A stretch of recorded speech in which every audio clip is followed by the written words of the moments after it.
We need to teach them, giving them the best start in life. Joseph took Jesus to the temple to dedicate him. And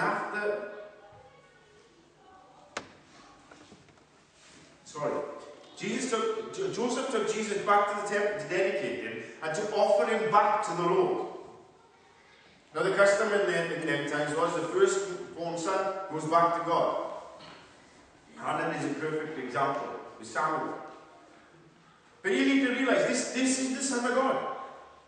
Joseph could have thought to himself that there was no need. Why do I need to go back to God when he is actually God? But because of his obedience, he did everything that was expected of an earthly father. And if we do everything that is expected of us as earthly fathers, God is going to bless and honor us.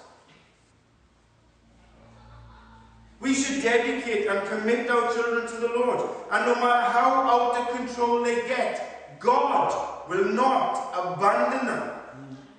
He did not abandon me. He will restore them. He restored me as one of his own.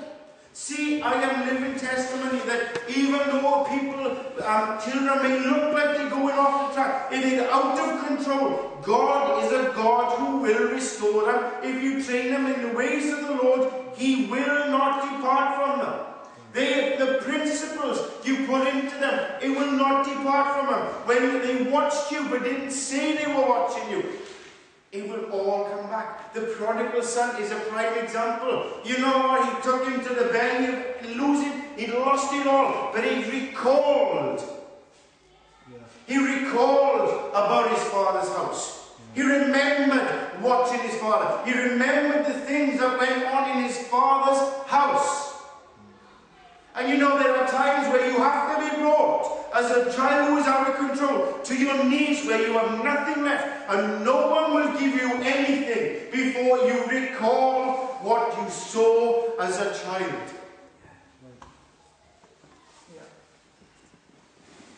You don't have to see how God can do it. You just have to believe that he can.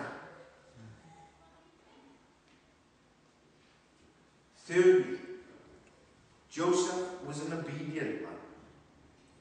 He listened to God and he obeyed. Now I know I probably sound like a broken record, but because of his obedience, Mary was not a single mother who relied on benefits.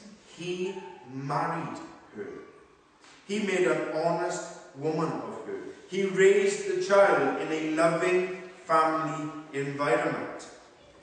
There would have been consequences to marrying Mary, which we probably wouldn't even thought of.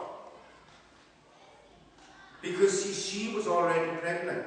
And the last part of verse 24 and 25 carries massive ramifications. Right? 24 and 25 says, when Joseph woke up, he did what the angel Lord commanded. He brought Mary home to be his wife, but she remained a virgin until her son was born. Now, we can read that and it means nothing. But I'm going to explain to you, and this is where the Lighthouse group will get a little bit excited. I'm going to explain to you why this would have been a big deal. When you were engaged to be married, a price would have been paid. Was it a dowry? Dowry. A price would have been paid, right? For the bride. The bride's father would have been given a price for his daughter. Then the groom would go home to his father's house. Now listen carefully to what I'm saying now. The groom would have gone home to his father's house and he would have prepared a place for her. Then, when the father said it was ready, the groom would go back and collect the bride. Does it ring any bells? Can you see that the bride has gone home to the father's house and at this moment in time he's preparing a place for us, and when the father tells him he's coming back for his bride.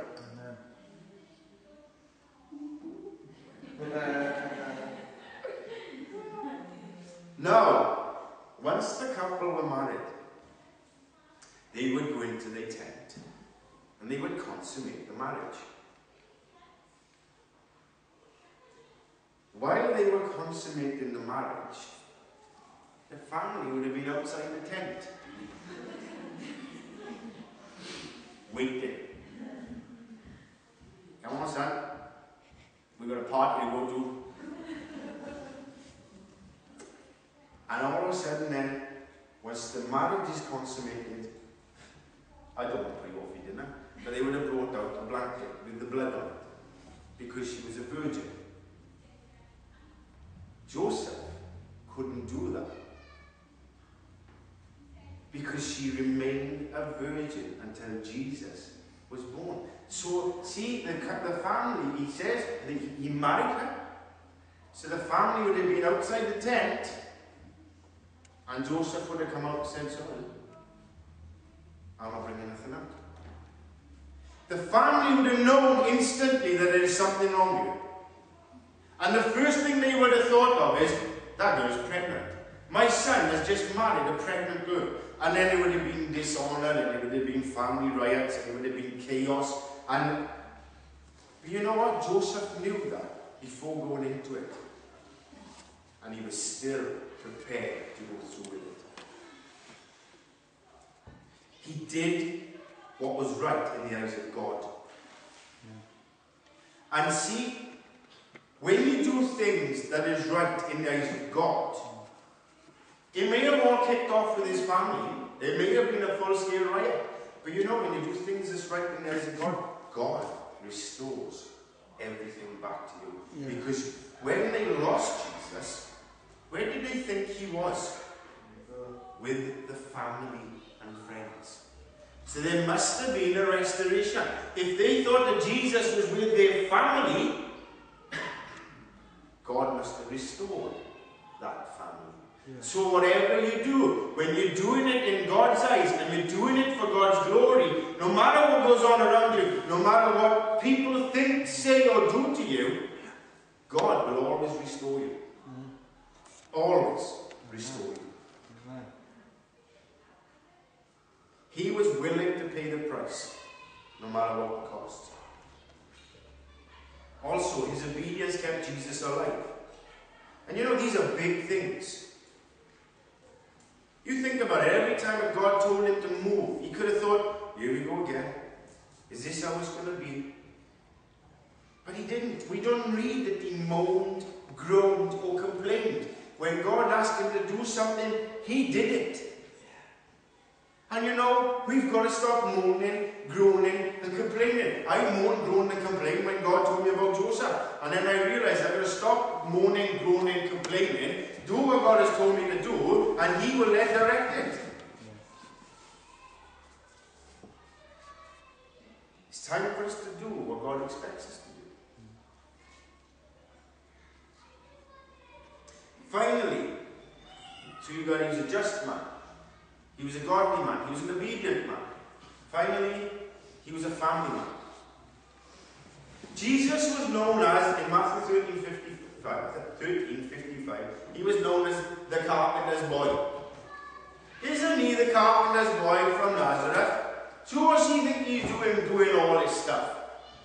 Who does he think he is? He's a carpenter's boy. And you know, I know that feeling. Because for 35 of years of my life, I've been known as Peter's boy. Everywhere I go, oh, I know you Peter's boy. No, I'm Andrew. I am Peter's boy, but my name is, and you know what? I swear there are people still out there who think my name is Peter's boy. I'm telling you now. There are people out there who, Peter's boy. No, I'm Andrew. I am Andrew. But see, Jesus was known as, is the carpenter's boy. Is Joseph's boy.